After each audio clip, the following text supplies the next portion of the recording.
Muy bien, compañeros y compañeras, seguimos con este resumen. Recuerda, la pregunta fundamental en el conflicto de competencia judicial es ¿cuál es el juez competente? Eso, ¿cómo se determina el juez competente? Opción A, en algunos actos las partes lo eligen, en una cláusula que dice, en caso de controversia, las partes se someten al juez con residencia en el Estado de México, renunciando a domicilios futuros, etc. Opción B, para muchos de los demás casos, a través de normas procesales que fijan competencia contenidas en México en los códigos procesales civiles o código de procedimientos civiles. Por ejemplo, en España se le llama ley de enjuiciamiento civil. Bueno, en todos los códigos procesales del mundo hay un grupo de normas que fijan competencia. Estado de México 1.42. Recuerda. Bueno. Ahora, el conflicto de leyes, la pregunta es, ¿cuál es el derecho o leyes de qué lugar aplicable? ¿Cómo se resuelve esto? Bueno, A, las partes lo eligieron, lo mismo. Así como se puede elegir al juez competente, las partes pueden elegir el derecho aplicable.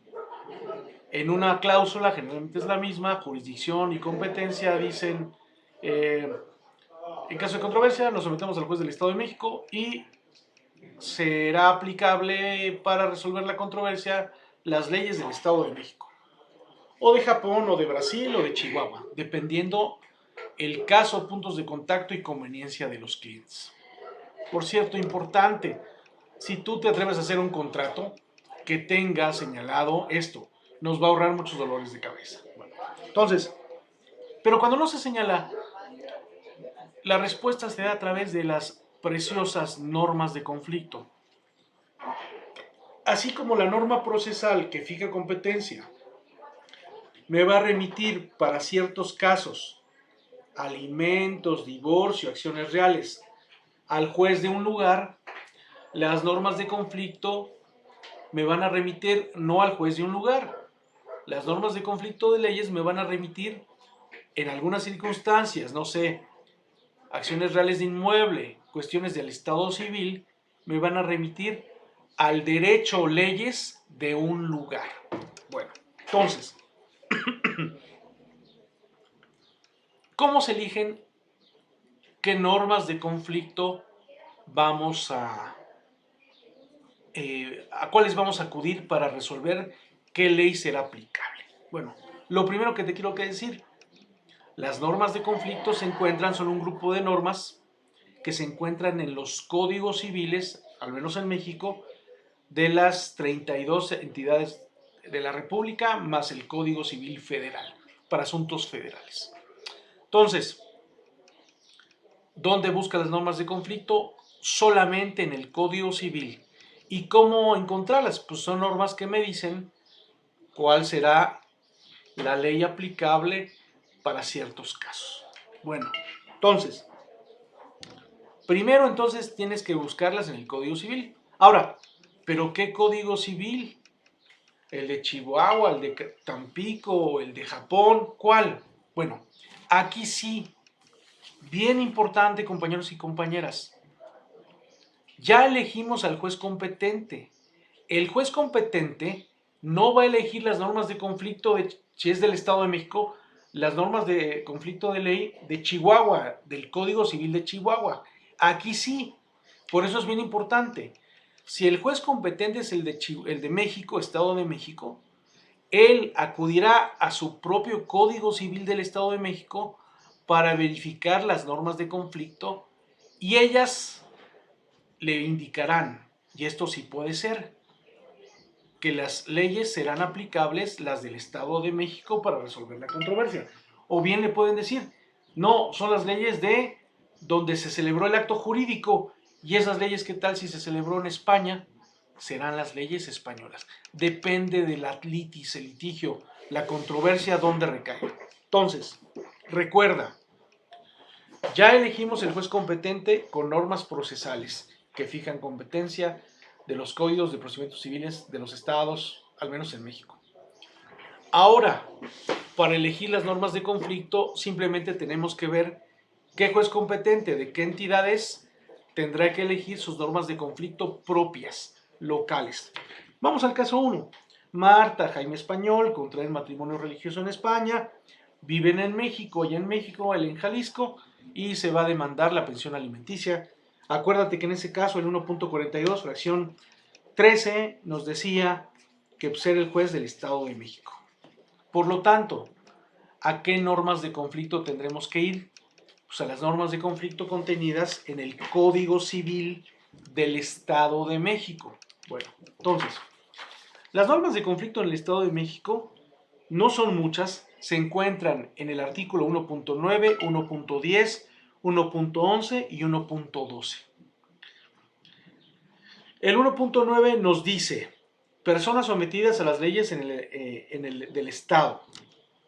Las leyes vigentes en el Estado se aplican a todos los que habitan en él, no importa su nacionalidad, sean vecinos o transeúntes. O sea, ya nos está diciendo que si tú vives en México en general, en el Estado de México, se te van a aplicar las leyes del Estado de México.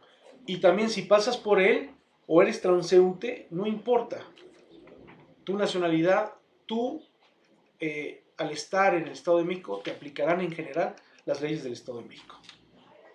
El 1.10 dice actos y contratos celebrados fuera del Estado. Dice los efectos jurídicos de actos que se hubieran celebrado en otro Estado. Por ejemplo, en España, el matrimonio se celebró en España, pero los efectos jurídicos de actos celebrados fuera del Estado de México, pero que van a cumplirse en el territorio, se van a regir por las disposiciones de este código. Por lo tanto, compañeros y compañeras, el acto de matrimonio fue celebrado en España, pero los efectos jurídicos de ese matrimonio, que es la convivencia, las obligaciones, entre ellas los alimentos, serán en el Estado de México. Y entonces, al cumplirse dentro del Estado de México, las leyes aplicables serán las del Estado de México, obviamente por ser asunto familiar el Código Civil, pero podrían ser algunas otras leyes, leyes del Estado de México. ¿Sí?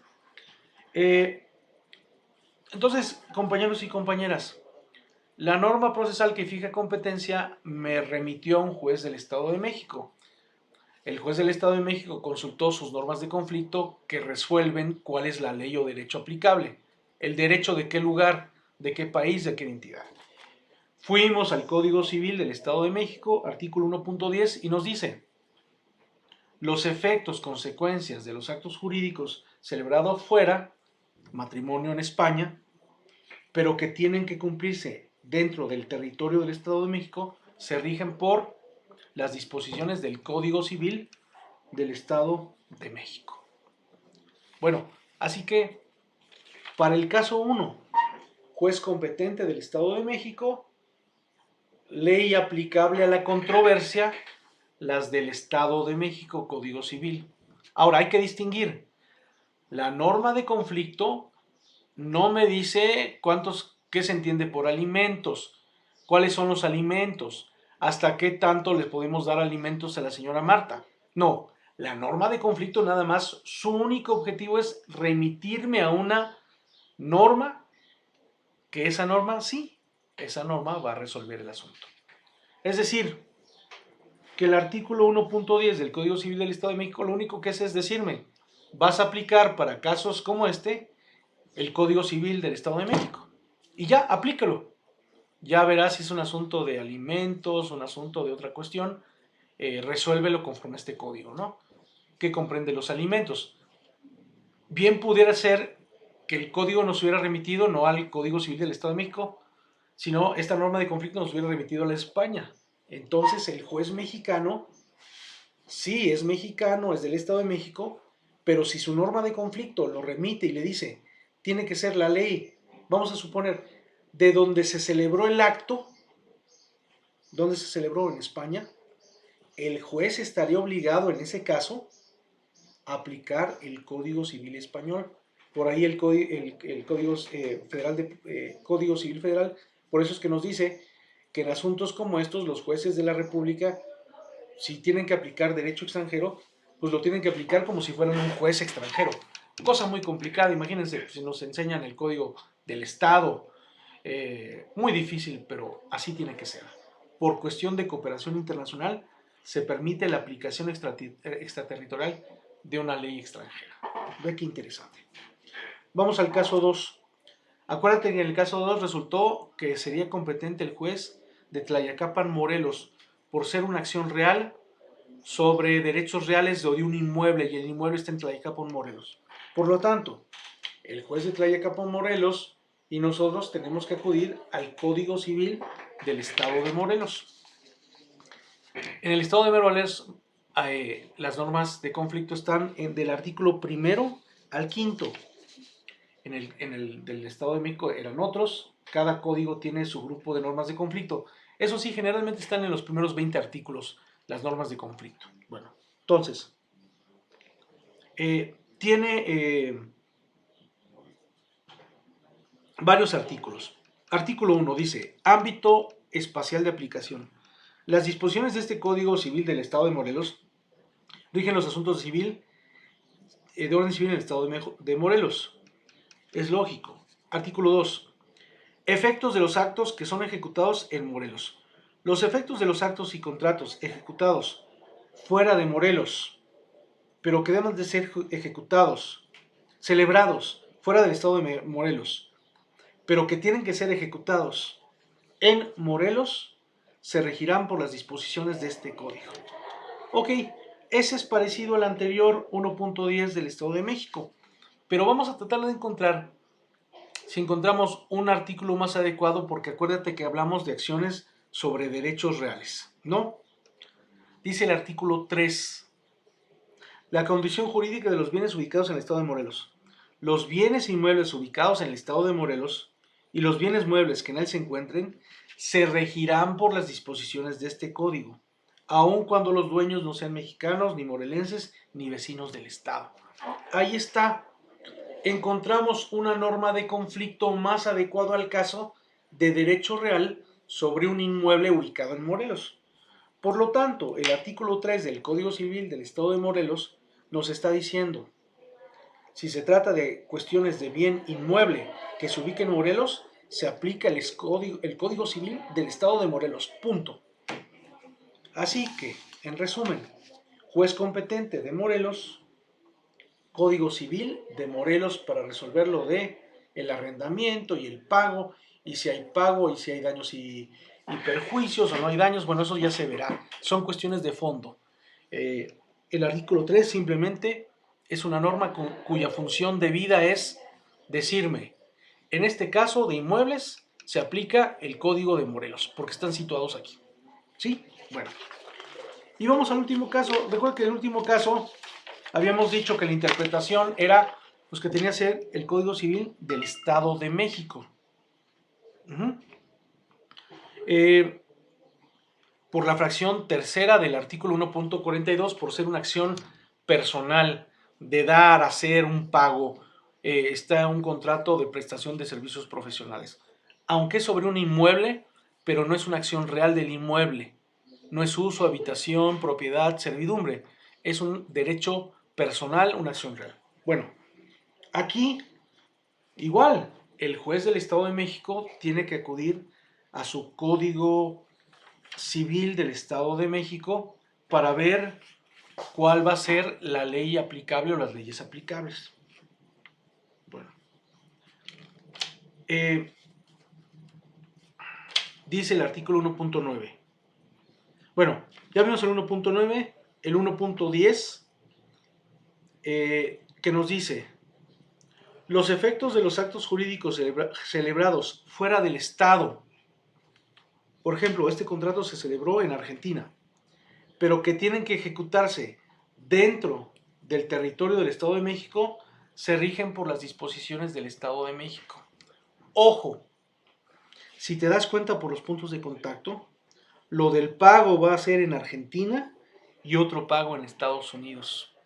Ningún pago se va a realizar en el Estado de México. Por lo tanto, el 1.10 nos dice, si un acto se celebra en el extranjero, pero se ejecuta en el Estado de México, será aplicable el Código Civil del Estado de México. Pero aquí el pago no se va a ejecutar en el Estado de México, se va a ejecutar en Argentina o en Brasil. Así que el Código Civil del Estado de México no le está diciendo al juez que será aplicable el Código Civil del Estado de México, salvo, es una parte muy hermosa para que te des cuenta cómo el derecho tiene interpretaciones, salvo que tú digas que la obligación principal es la ejecución de la obra del arco. Y la ejecución de la obra del arco sí se pactó en México. Y tú argumentar que los pagos son una cuestión derivada o accesoria de la obligación principal, que es el arco, y ese se pactó en el Estado de México. Así que lo que te quiero decir es que aquí habría dos posibilidades. Si te conviene argumentar, no, su señoría, la obligación principal que da origen al acto de prestación de servicios, se pacta realizar el arco en México. La falta de pago es una consecuencia. Él tendría que demandar al cliente en el Estado de México, no en Argentina, o a la persona, al cliente, ¿no? O sea, cliente del contrato de prestación de servicios. Pero podría argumentarse, no, las obligaciones materia de este litigio ya no es la obra, son las consecuencias de eso y es el incumplimiento en el pago. Y ese incumplimiento se pactó y se va a ejecutar, por tanto, en Brasil, en Argentina y Estados Unidos. Por lo tanto, tendrían que ser aquellas leyes. Porque el 1.11, vamos a tratar de ver si encontramos en el Código Civil del Estado de México otro artículo. El 1.11 no nos sirve. Tiene que ver sobre bienes inmuebles. Dice, los bienes inmuebles ubicados en el Estado y los muebles que se encuentren en él se rigen por las disposiciones de este código.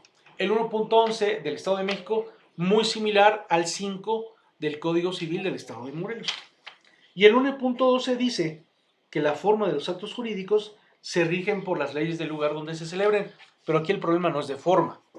El problema es el cumplimiento del contrato. Así que, compañeros, al juez del Estado de México, su código no le remite al propio código para resolver las cuestiones del pago. ¿Qué ley será aplicable al pago? Y acuérdate que es muy importante encontrar la ley, porque lo único que se tiene es que se pactó un pago de 50,000 pesos y de 15,000. Pero no se dice en el contrato si se pactaron intereses o no, de qué tipo, de qué tasa. Se necesita, a falta de pacto de las partes, se necesita que una ley nos diga, podemos cobrar intereses, podemos cobrar daños y perjuicios, si no se pactó el interés será el 5%, el 6%, el 9%, necesitamos una ley sustantiva de fondo que resuelva y fundamente el asunto para los abogados y para el juez. Entonces, aquí entonces tendríamos que hacer algo muy interesante. Si nos conviene la versión de que la obligación se pactó en Estados Unidos y en Argentina. Por lo tanto, ningún punto de contacto en el Estado de México en cuanto a cumplimiento para el caso de litigio. Por lo tanto, aquí tendríamos que remitirnos el juez a las leyes de otro país que no es el suyo. Interesante, sí. ¿Qué te quiero decir con esto? Que tú en México podrías estar litigando un asunto porque la competencia sí la tiene el juez en el Estado de México, pero las normas de conflicto del Estado de México no remitieron al Código Civil del Estado de México, sino a unas leyes extranjeras. Y entonces el juez tendría que aplicar esas leyes extranjeras tal como si fuera el juez. Si hubiera una laguna, pues buscar jurisprudencia. Bueno, imagínate, te lo digo así, el primer caso que tuve hace mucho tiempo de estos, el juez me veía con una cara de, ¿por qué a mí? ¿Por qué a mí me está poniendo a estudiar? Porque resultaba que era un asunto de formalidad, de un contrato que se celebró en la República de Guatemala, vecina. Entonces era un asunto de forma que faltaban, que tenía que haber sido celebrado ante notario y no, bueno, no te hago el cuento largo. Pero era competente el juez del Estado de México por cuestión de ubicación del bien mueble. Pero tuvo que aplicar el Código Civil guatemalteco. Y entonces me veía ¿por qué a mí me llega un asunto como este, habiendo tantos turnos y tantos jueces en la República, ¿por qué a mí? Bueno, por favor, te pido que me indiques si esto ha quedado un poco más claro para ti y te pido por favor que si ha quedado un poco más claro para ti, me lo digas y si aún tienes dudas, por favor, me las hagas saber. Afortunadamente habrá una materia en octavo semestre donde aplicarás todo esto nuevamente, bueno, ya de manera práctica. Así que no te preocupes, estoy en contacto y muchas gracias por tu atención. Espero que ya terminamos. Este semestre hubiera sido fructífero. Créeme que para mí es un reto dar casitos cuando tú estás a distancia. No creas que no me angustia saber que estás fuera de mi alcance y no te veo tu cara de qué estás haciendo y viendo cuando resuelves el caso, pero tengo una disyuntiva. O darte puros conceptos porque estás a distancia, o darte casitos y entre todos resolver la manera de entender todo esto. Y yo creo que es mejor darte casitos porque te mereces la misma educación de los que están presenciales, aunque sea un reto mayor que reconozco para ti y también para mí. Bueno, estamos en contacto, nos vemos.